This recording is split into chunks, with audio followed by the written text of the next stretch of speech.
Le préfet et le président de Pau Béarn Mobilité sur les nouveaux vélos électriques en libre service. 250 bicyclettes bientôt disposées dans 40 stations et une utilisation facilitée. J'ai téléchargé l'application. Pour débloquer un vélo, je vais sur le scanner. Je scanne le QR code à l'arrière du vélo. Au préalable, bien sûr, j'ai choisi mon offre. Et c'est parti. Donc là, j'ai une géolocalisation, une carte GPS, les kilomètres/heure, le pourcentage de la batterie. Et pour prendre le vélo, j'ai juste à appuyer sur le frein gauche. Et c'est parti. Dès le 20 décembre, toutes les stations seront opérationnelles et pas seulement dans le centre-ville de Pau. 9 communes seront desservies dans l'agglomération.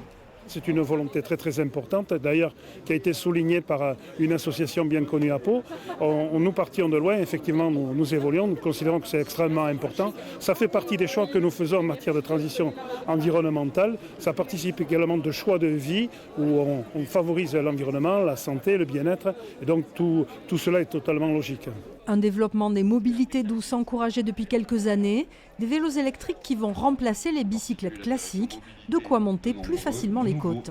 On sait que la topographie et la géographie de notre agglomération est un peu vallonnée, que la distance peut être un frein à l'utilisation d'un vélo là, avec les vélos électriques, mais là, bien évidemment on démultiplie la capacité d'aller plus loin et plus vite. Donc c'est un vrai nouveau service moderne.